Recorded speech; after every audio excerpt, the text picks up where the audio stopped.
Marco Polo, His Travels and Adventures, Chapter 10, Part 2. He took the journey back to Kambalu leisurely, pursuing much the same route as that by which he had come, and meeting with many adventures on the way. He encountered the same perils and witnessed the same wild sports as those of his outward progress, loitered in the pleasant places, and hurried through those the memory of which was not agreeable, or the dangers of which were to be avoided. More than a year had passed since his setting out, when one cloudy morning the domes and roofs of Kambalu once more met his view. He was not sorry to see them, for he should embrace his father and uncle once more, and he had news for the Khan which could not fail to please his royal friend. A messenger, gone on before, had carried the tidings of his return, and when he was within a few miles of the city, he was met by his father and uncle, who had galloped out on horseback to greet him. Father and son leaped off their steeds and were locked in each other's fond embrace. They eagerly questioned each other as to what had happened while they had parted. Niccolo remarked how stalwart, brown, and sinewy Marco had grown, and how long his beard was, and Marco perceived that his father bore more wrinkles, and that his hair was more plentifully sprinkled with streaks of gray. The Khan's welcome of his faithful envoy was most cordial. He warmly embraced him and heard his account of what he had seen and done with empathetic tokens of his pleasure. That night a noble feast was held in the great hall of the palace in honor of the wanderer's return, after which the Khan ordered his jugglers and clowns to perform their most perilous and amusing feats for the entertainment of the court. Marco now enjoyed a long period of repose from his wanderings. He found himself more firmly fixed than ever in the Khan's favor, and that his position at court was more privileged and prominent than before. But having had a taste of adventure, he soon wearied of the luxurious indolence and ease that marked life at the palace, and when the Khan proposed another expedition to him, he eagerly caught at the chance for a more stirring career. Thus it came about that Marco often went on embassies to distant parts of the monarch's dominions. Sometimes he was accompanied by his father and uncle.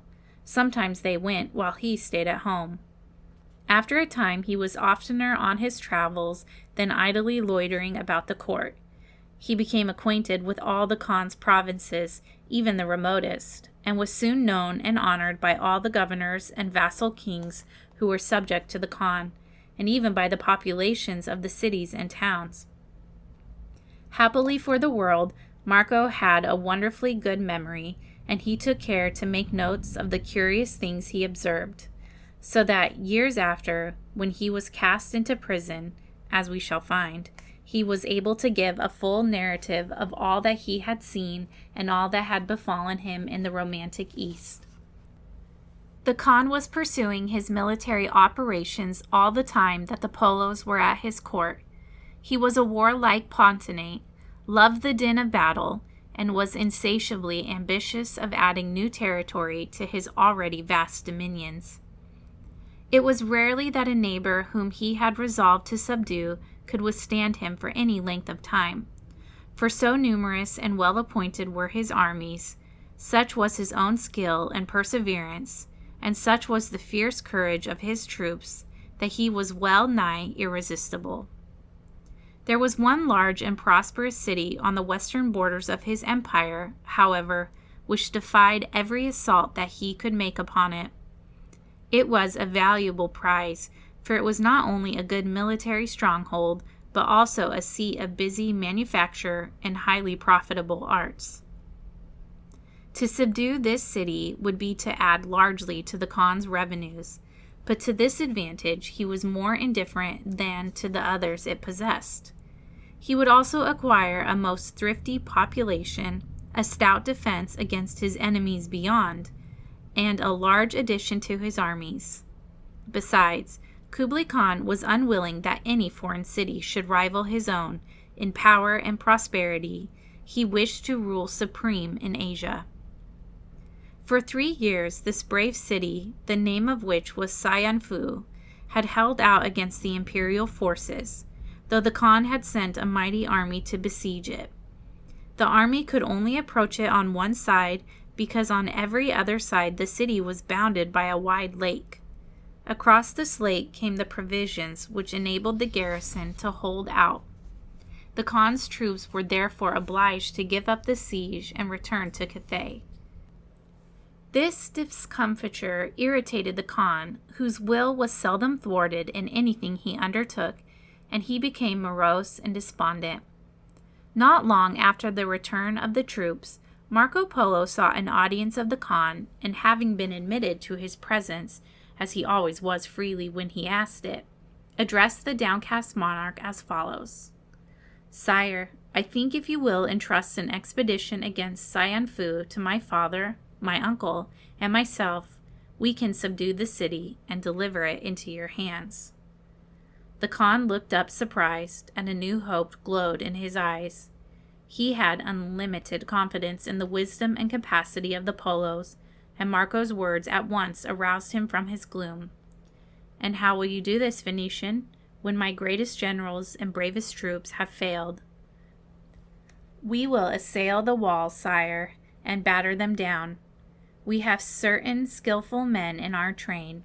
One of them, a German and a Christian, can build a powerful engine which no wall can resist, and other engines which will hurl enormous stones to a great distance, and will thus bring the city to terms."